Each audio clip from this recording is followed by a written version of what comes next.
My pleasure to introduce Vineet Katial. He is the chairman and managing director of Krores.com.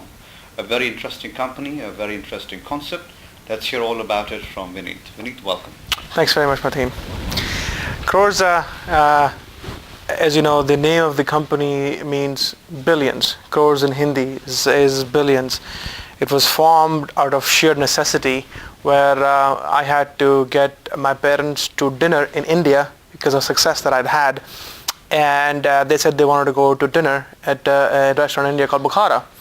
And it took an act of God to get them to a dinner without paying them cash, saying, Dad, here's cash, go spend it over there. So I said, why is this so difficult? It took 200 people, 7 days to figure out this. At the end of the day, I had to call up the CEO of Sheraton in India to say, look, take care of this dinner, I'll come back and pay you. So next week I had to fly down to India to pay for the dinner. It was a costly dinner, I tell you.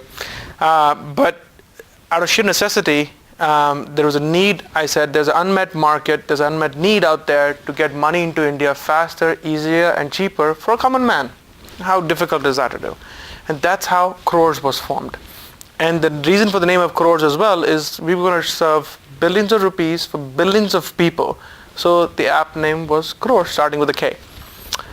So now we are in the business of offering prepaid Visa cards into the emerging markets. And one of the applications for the product has been money remittances. If you were to send money into India or to the Philippines, you could send money locally into those cards instantly, and they could cash it out to the local ATM with no charge in Indian rupees without any surcharges. But you are different. I mean, there are a dime a dozen money selling services out there, but your concept is a little different. You were showing me earlier the Visa card that you tied with visas. That's right. And just talk a little bit about, so people understand, why it is so unique.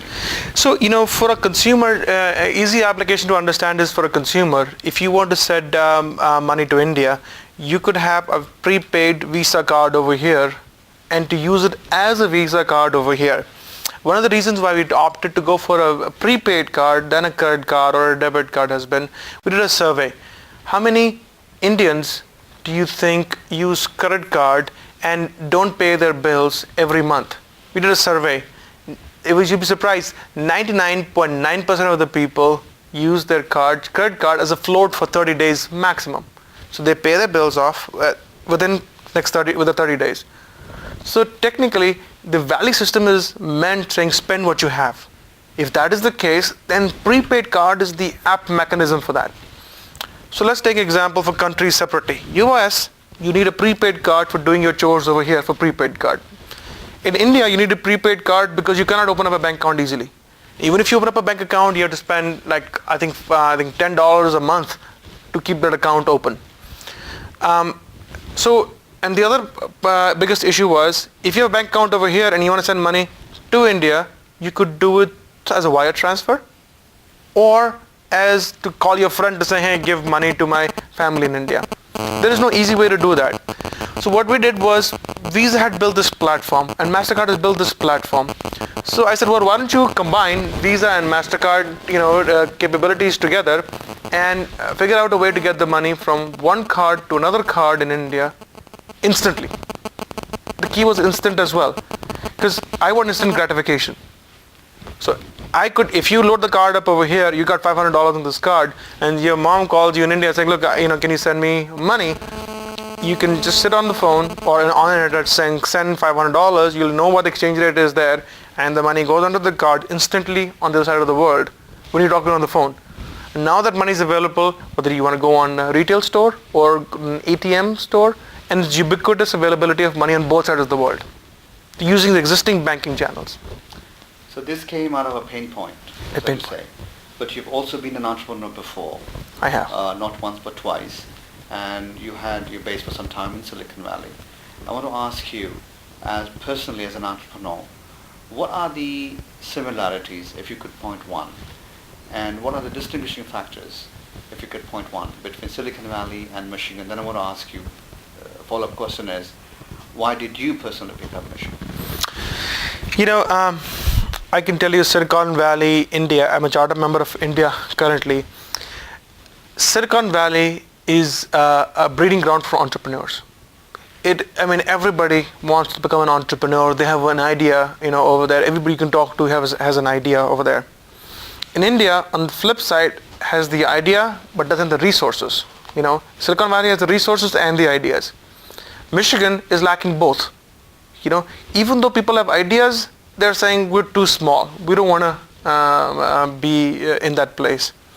So for me, it is a gold mine, waiting to explode. You can look at this as a negative or a positive. We looked at it saying Ann Arbor is like, Silicon Valley, right? You've got talent, you've got educated people, you've got technology, you've got VCs over there, you've got friends who understand how to build new businesses. So what's wrong with Ann Arbor? What's wrong with Michigan? Now, if you look at it in one go, there is nothing really wrong with Michigan. It is the perception. It is the perception that makes it go haywire. And that's why I'm involved with TiE. When I was an entrepreneur, somebody in TiE helped me get through that hurdle to say, look, you're from corporate coming down to entrepreneurship. This is how you make that jump. I wanted to give it back. I don't want to give it back in Silicon Valley because there are 10 other successful entrepreneurs over there who've got good background, solid background and egos. And they want to make next Googles. I want to make simple companies work for people locally who can do good amount of revenue with that and call themselves successful in doing that. In India, the challenge is a lot of the people think small and they want to remain small. In Michigan, people want to become big, but they don't know how. If I can help with that, no personal gain. If I can help with that, I can tell my grandchildren, hey, you know what? I help these guys grow. I know one guy who's a good friend of mine. He's getting on to become an entrepreneur now. He called me up saying, hey, you know what? I need your help. I need a patent lawyer. Or I need a trademark lawyer. I said, what do you need trademark for? He goes, I've got this fantastic idea, but I need to trademark the name. I said, you're going to spend $25,000 on building a trademark, which you don't know is going to succeed or not. Now, for that kind of advice, the guy is saying, thank you. I can use the $25,000 somewhere else now to grow this business. Now, can I make an impact over here more than in Silicon Valley? Absolutely. I want to be where nobody has been. You also travel a lot. You have, obviously business interests in India. That's your primary market. Do you think the entrepreneurial scene is changing? Do you see changing the behavior, the attitude, and the support system that has been provided to entrepreneurs in India? I believe it is. I believe it is getting to where it's not a stigma now not to work for a blue chip company. When I started my first company, my dad called me up saying, you're an idiot. He's like, what the hell are you doing? I taught you, we went to the best school in India. We put you in the US. You got, why the heck are you leaving this Fortune 500 job, $250,000, and you're going to start up a company that you don't know is going to succeed or not, right? Because they wanted to go tell their friends that my son works for, KPMG. Now things have changed. Now my dad is very proud to say, my son opened his first call center company. He goes and said, he's starting a new company now. It's a visa kind of company. The things have changed. The social environment has changed. That helps entrepreneurs to go become more entrepreneurs. I have a friend in India who's just graduated out of college. He's got 10 other ideas. Guess what Dad is saying? He says, forget about working for these companies. Go do your own business. You might make some more money out of it. But Indians are known to become entrepreneurs. People put money into Indians because they are good entrepreneurs, because they know how to survive, because they know how to adapt. A lot of the US, the entrepreneurs in the US that have gone the money, that are already rich, don't do well primarily because they already know what money is all about. They already think about it as money. In Indian, like you and I, we have the fire to say, look, if you don't succeed, it's hell. So we got to make it succeed. So if you improvise, make something happen.